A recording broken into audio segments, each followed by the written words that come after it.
I was trying to construct something. I was trying to construct a message to my husband. And I wanted him to understand what I was saying. And so I wrote it down. And here it is.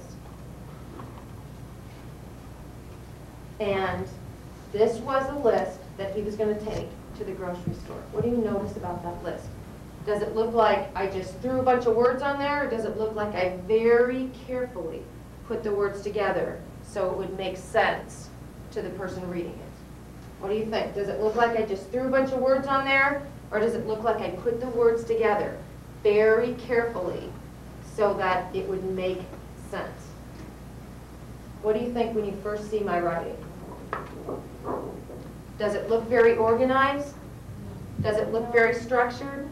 Does it look very well constructed? It doesn't. Does it look like I just took a bunch of words and threw them down on the page? Yeah. Yes. Well, this is what happens. Because I didn't think carefully about my construction, because I did just throw a bunch of words on the page, I gave this to my husband. It was smaller. And I said, I need you to go to the grocery store and I need you to understand what to get. And he came home from the grocery store, and half the things he was supposed to get, half the things on this list, he didn't get. And so I got mad at him. And I said, how come you didn't read what I sent you? How come you didn't read this? And you know what he said to me? He said, I didn't understand what you wanted. I didn't understand what you wanted. So instead of getting mad at him, I really should have been mad at myself, because I didn't do a very good job in constructing my message, did I? I just threw a bunch of words together and I said, here. Writers don't want that to happen to you. So they don't make this mistake. They don't just throw a bunch of words together.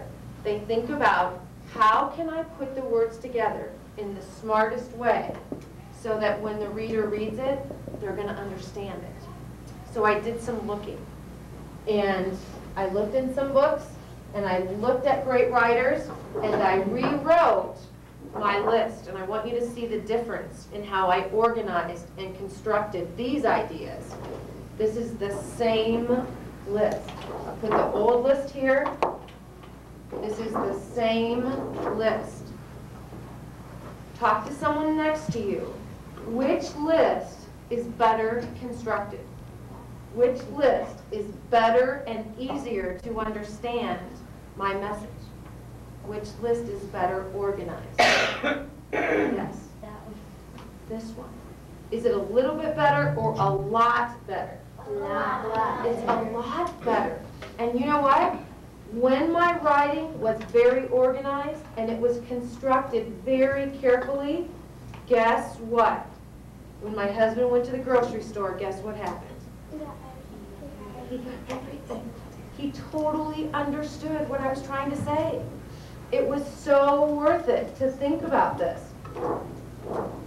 When you see writing, you know when you see writing that makes sense and that you can understand that the writer worked very hard on putting the ideas together. What did you notice that I did differently organizing this versus this? What were some things that were helpful in you understanding it?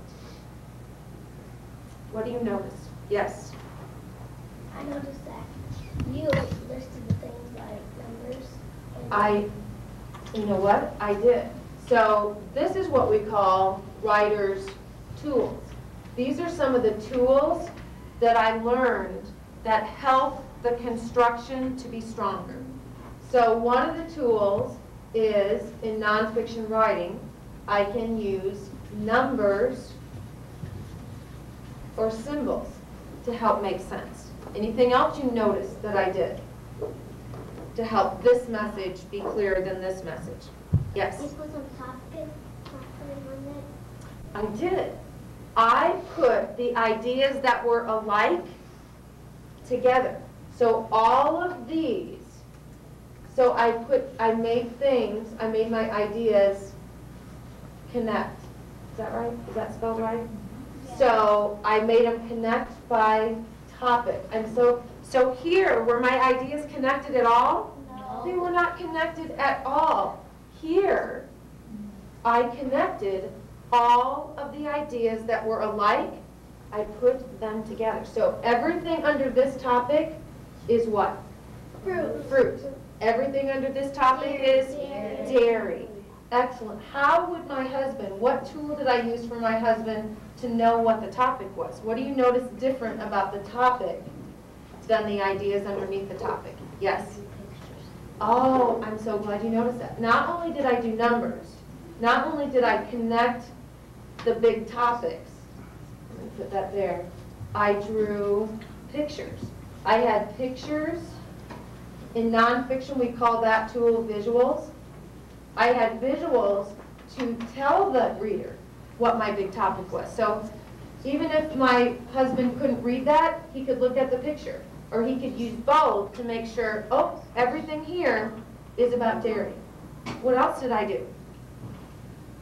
I used a lot of tools in here. What else did I do as a writer?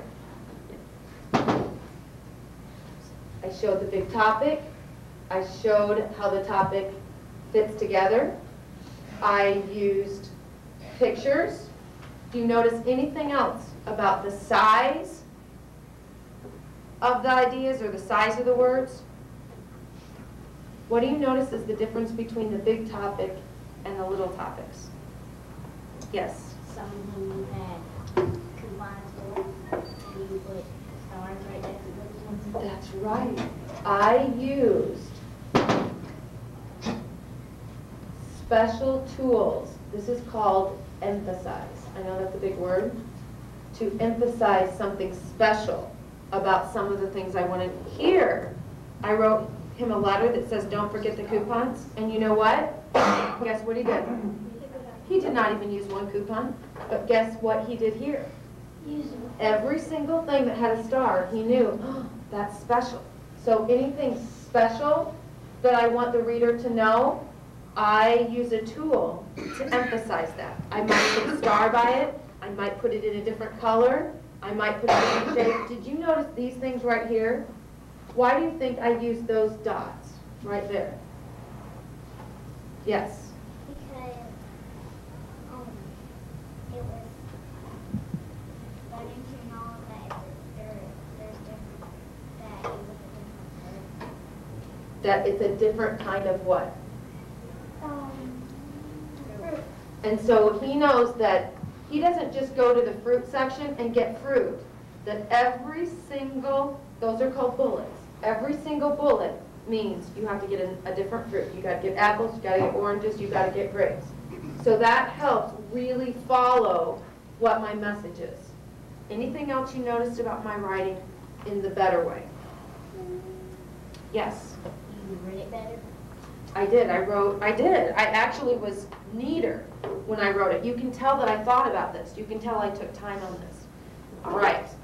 Here's why this, learning from my mistake as a writer, here's why this is going to help you as a reader. When you look at a book, the first thing I want you to notice after you figure out what the writing's about is I want you to notice how the ideas are constructed. I want you to notice what the writer did to organize the ideas. And I want you to see if there's any tool that you recognize. When you're reading, do you notice that some words have special emphasis? Do you notice that there's pictures in some places and not? Do you notice that some words are bigger or that the writer points out the topic? None of this is an accident. Do you know what all of this is for? Do you know why a writer does all this? Because if they don't, what's the consequence? If they don't, what's the consequence? Does the reader understand what they're saying? No. So everything you see in a book, the way it's organized, the special things writers do, that is done for you.